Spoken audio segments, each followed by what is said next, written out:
Jadi aku harap ini adalah kali terakhir aku membahas OCCRP. Ya. Organized Crime and Corruption Reporting Project. Lembaga swadaya masyarakat atau organisasi jurnalis kelas dunia yang baru saja menyatakan Bapak Jokowi adalah tokoh terkorup. Dari awal aku udah curiga ada apa sama orang ini, yang masuk anginnya orang ini, pikirku gitu kan. Ternyata betul, ya mereka sudah mengklarifikasi bahwasanya Bapak Jokowi tidak lagi termasuk di dalam nominasi. Ya, karena apa? Karena mereka sudah mengakui bahwasanya mereka tidak mempunyai sedikit bukti pun Bapak Presiden Joko Widodo melakukan korupsi.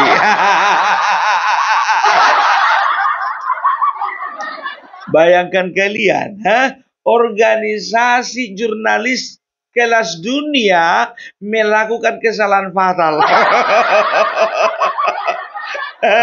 Jadi kalau aku bilang ya, ini ada beberapa kemungkinan ini ya. Yang pertama, mereka mengakui bahwasanya ada orang-orang tertentu yang menggunakan OCCRP untuk ambisi politiknya.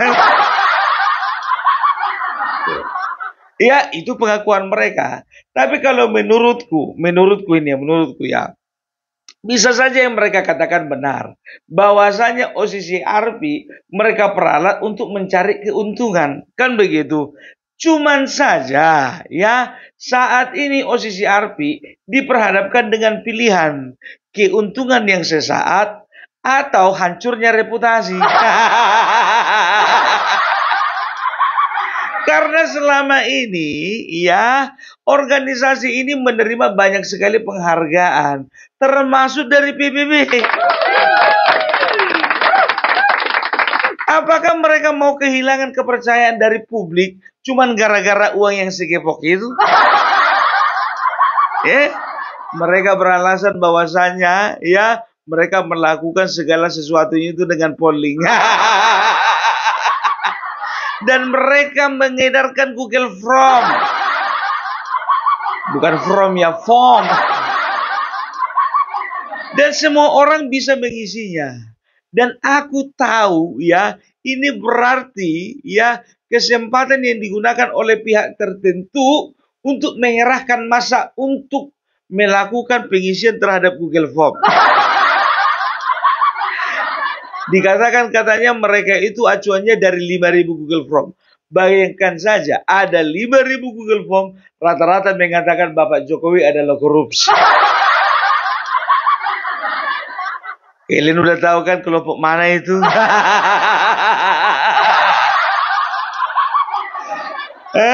Aku yakin satu orang itu ngerjain 20 Google Form. Ya, pakai data orang lain. Itu dia ya, jadi sudah terklarifikasi bahwasanya Bapak Jokowi bukanlah tokoh korup. Nah, sekarang itu induknya, sumbernya sudah menyatakan permintaan maaf dan klarifikasi. Bagaimana dengan Rocky Gerung?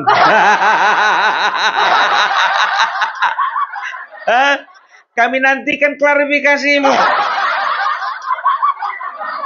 Kau kemarin sudah ngarang-ngarang cerita. Sudah mengarang bebas kau. Kau bilang ada 2 alasan kuat kenapa OCCRP menominasikan Joko Widodo menjadi seorang yang korup.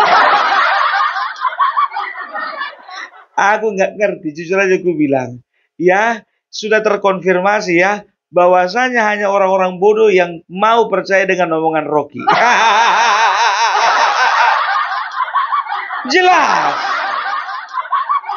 Jadi semua followernya si Rocky itu orang bodoh.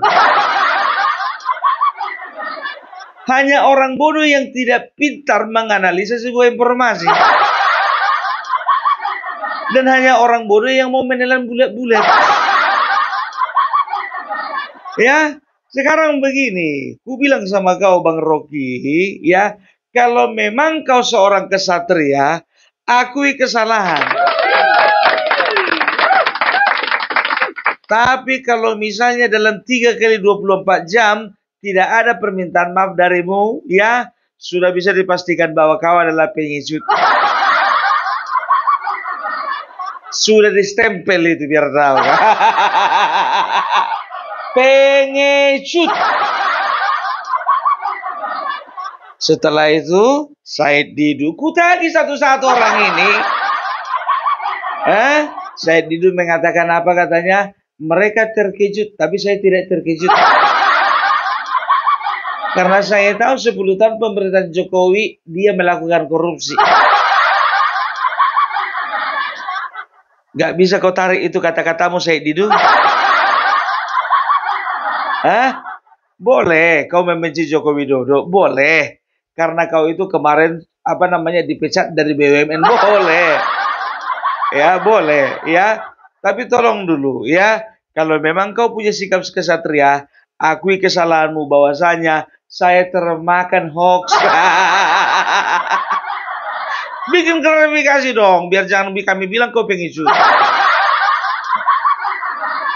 Berarti tambah lagi pengecut 1, Said Didu. Ya, baru yang berikutnya, ya.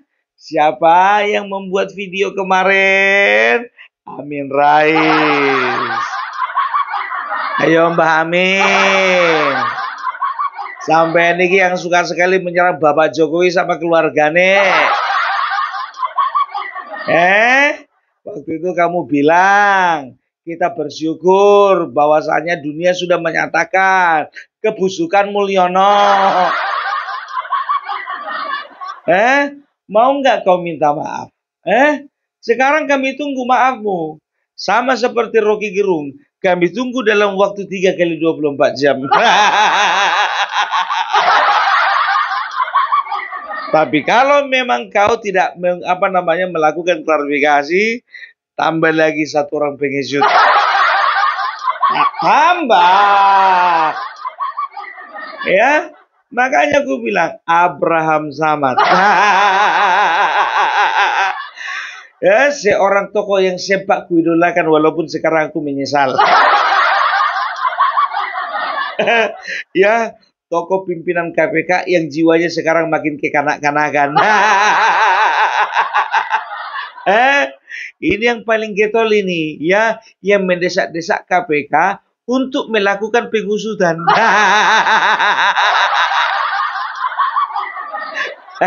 Sekarang ku tantang kau sebagai seorang yang mengatakan dirinya pejuang dari timur, ku tantang kau dalam waktu 3 kali 24 jam bikin video klarifikasimu. Ya, tapi kalau memang tidak, ya, saksinya Opung Parbelak dengan ribuan penonton dari Opung Parbelak bahkan ratusan ribu mengatakan bahwasanya kau pengecut. Pengecut. Ya, jadi selama ini kalian sudah kuar-kuar, ya, menyerang Jokowi, keluarganya, gratifikasi, apalagi dinasti, dan sekarang yang terbaru, tokoh dunia yang terkorup. Tolong bikin video klarifikasi. Ya, jadi ku bilang sama kalian yang 4 orang ini. Karena 4 orang ini yang kugali, kan begitu. Ya, jadi hati-hati sama kalian, ya. Dan juga para pendukung-pendukung yang mau percaya dengan mulut orang ini satu-satu, bertobat kalian. Bertobat, ya. Jadi kalian udah bisa membedakan, ya, mana profesor yang berbobot dan mana profesor yang tidak berbobot. Ya, perhatikan aja, ya, apa yang diucapkannya benar atau tidak, ya. Dan tahu enggak kalian, dari berbagai macam media sosial dan juga media pemberitaan, salah satu yang tidak mau memberitakan tentang klarifikasi dari OCCRC ini, tahu kalian siapa? Majalah Tempe. Mediatempe.com. Nggak akan pernah kalian jumpai berita mengenai klarifikasi ini. Jadi udah tahu kalian kan mana media yang betul-betul media pemecah belah. Media apa namanya? Mediatempe.com. Ya, aku bilang, berani aku bilang begitu. Dan juga podcast bocor keliling. Ya, aku sudah perhatikan podcast-podcast kalian ya. Semuanya podcast kalian itu podcast halu. Yang paling halu yang pernah aku tonton podcast kalian mengatakan bahwasanya hubungan Bapak Jokowi dan Bapak Prabowo tidak sedang baik-baik saja. Kapan itu? 4 bulan yang lalu.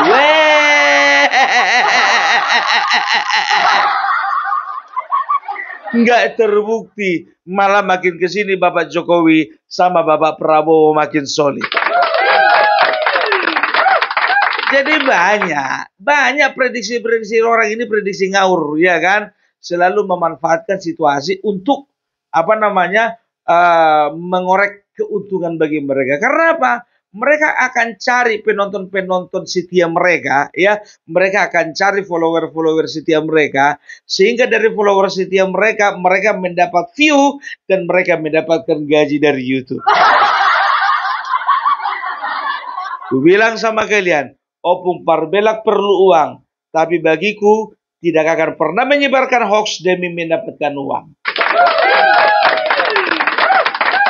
Ya, dan Opung Parbelak tidak akan pernah menghancurkan reputasinya cuman gara-gara uang. Ya, itu makanya aku bilang ya, tolong kalian itu kalau mau cerdas, kalau mau kalian itu mendapat pencerahan, jangan lagi tonton podcast-podcast yang miring. Termasuk bocor keliling itu miring itu. Jadi sekarang ku pertanyakan, itu kan kadang-kadang ada 3 atau 4 orang jurnalis di dalamnya. Katanya jurnalis. Tapi semua yang mereka ucapkan itu adalah kebalikan dari fakta yang sebenarnya. Nggak usah bicara jurnalistik dengan Opung Parbelak.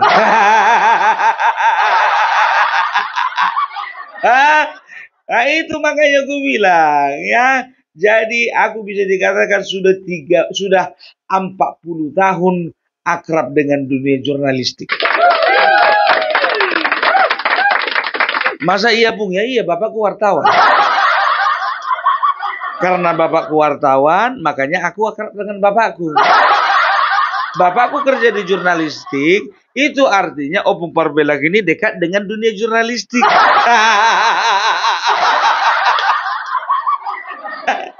Masuk akal? Masuk akal. Kalau bapakku tukang masak,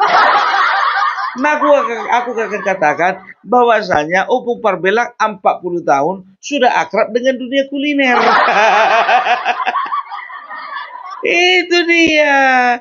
Jadi cobalah kalian tonton aja lah podcast-podcast yang sehat. Kalian baca saja media-media yang sehat. Kalau sudah tempe.com itu udah gak usah kalian baca lagi itu. Bukan pencerahan yang kalian dapat, rusak iman kalian. Rusak. Apalagi kalau udah bicara politik sekarang ini, ya kan? Kalian udah tahu kan? Sedikit banyak dapat informasi bahwasannya salah satu yang menjadi pendana dari majalah dari media tempe.com adalah George Soros. Ya, siapa beliau? Beliau itu adalah orang yang punya peranan di dalam krisis moneter di dalam tahun 1997 dan 1998. Orang mana itu? Orang Amerika Serikat. Ya, itu dia ya. Jadi kemarin aku sempat berspekulasi bahwasanya posisi RC ini digunakan oleh beberapa pihak yang sakit hati sama Jokowi. Karena apa? Karena Jokowi melakukan hilirisasi ya, dan Jokowi bisa dikatakan menghancurkan bisnis mereka satu persatu. Ya, itu dia. Ternyata makin ke sini mereka mengaku bahwasanya ada kesalahan, itu aja. Mudah-mudahan memang ada kesalahan. Tapi kalau memang sempat orang ini ya alasan merilis Joko Widodo sebagai seorang nominator presiden terkorup di Indonesia ya tahun 2024, aduh. Kalau itu jujur aja aku bilang ternyata memang benar tebakan orang selama ini. Aduh. Ya, jadi kalau bisa dikatakan nasihatku sama Rocky Gerung ya sebagai orang yang lebih muda ya wajarlah aku menasihati kau ya. Kan logikamu kan logika terbalik semua. Makanya ku balik dulu kalimatku ini. Sebagai orang yang lebih muda, ya wajar saja saya menasihati Anda. Boleh cari duit, boleh. Tapi dijaga kredibilitas. Malu sendiri kan? Makanya kalau misalnya ada berita yang booming, viral, jangan buru-buru bikin konten. Langsung kau bikinnya konten semua. Kau kasih dulu jeda, paling tidak 12 jam. Kau lihat perkembangan, periksa dulu betul nggak beritanya. Jangan sempat malu kau. Ya, tapi kalau memang kau nggak tahu malu, itu lain cerita. Ya, itu dia. Ya, kita sama-sama konten kreatornya sekarang. Kalau kalian perhatikan Rocky Gerung ini, sehari ini mengkonten ini ada 2 ini biar tuh kalian mengupload. 2, nampak kali kejar setoran.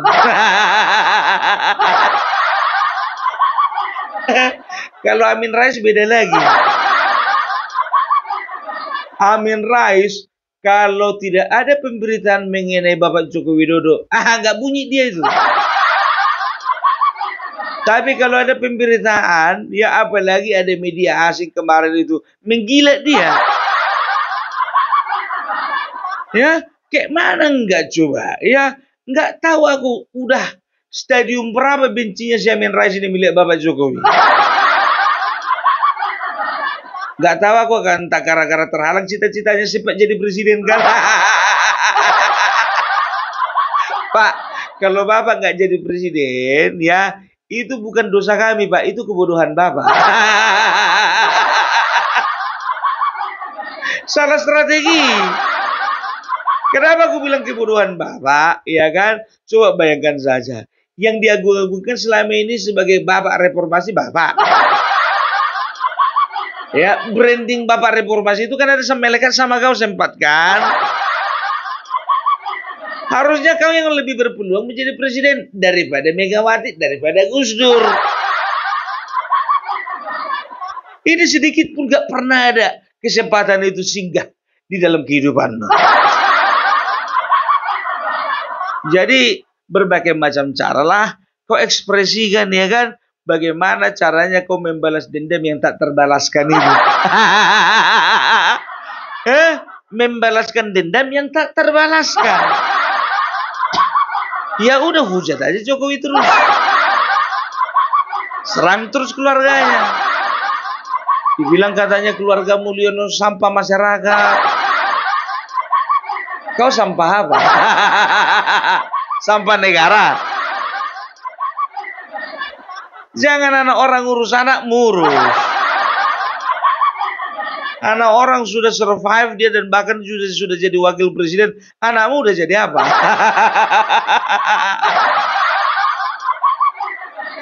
Jadi caleg aja nggak menang. Ya, itu dia. Jadi urus saja yang penting-penting dalam hidupmu, partaimu. Itu dia. Nggak usah kau dengarkan Osi Siarbi itu. Langsung lihat dia Ku tengok di kontennya biar token di channelnya ya kan. Iya, 3 minggu yang lalu hampir 4 minggu dia nggak bikin konten. Sekalinya bikin konten 4 minggu kemudian. Itulah OCC Arbi itu. Alamak, Mak. Stadium 8 aku rasa bencinya ini sama Jokowi.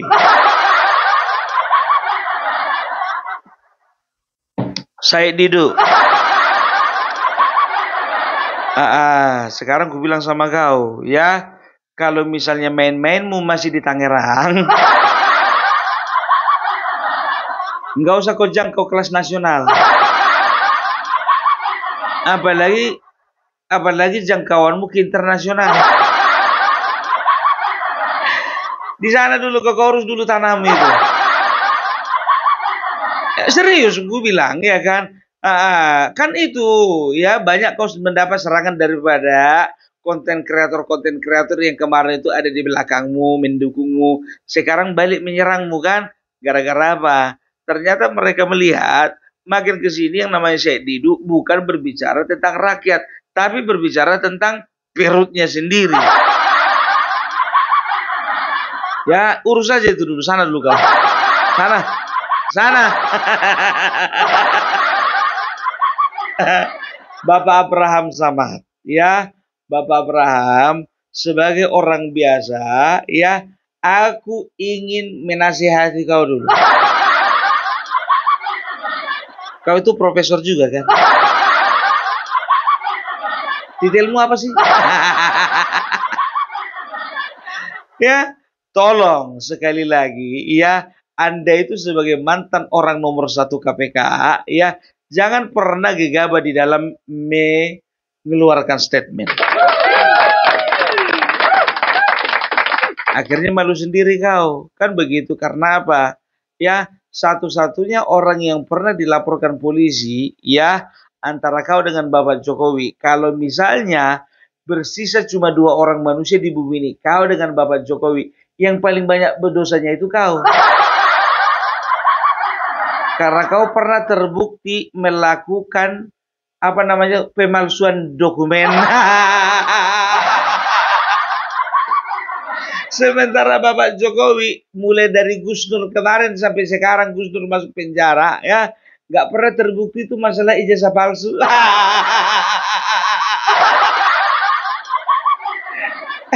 Udahlah, nggak usah merasa bersih lah, ya. Kalau kotor aja. Sekarang kan kau sama juga sama aku kan, sama-sama bikin podcast kita kan. Bedanya kau ngundang tamu, aku enggak. Nggak perlu tamu sama aku. Karena apa? Satu-satunya menjadi tamu di podcastnya Opung Parbelak adalah kebenaran. Itu aja tamuku cukup gitu loh. Nggak perlu undang-undang tamu yang bikin keruh suasana. Itu dia, ya. Oke. Jadi itu dulu dari Opung Parbelak. Mudah-mudahan kalian sehat-sehat semua ya. Jadi untuk apa orang yang tadi, ya, kutunggu kalian, ya, klarifikasi dari kalian 3 kali 24 jam. Iya, kalau orang itu nonton video ini. Tapi kalau enggak ya juga nggak apa-apa. Oke? Salam Parbelak, salam NKRI, harga mati.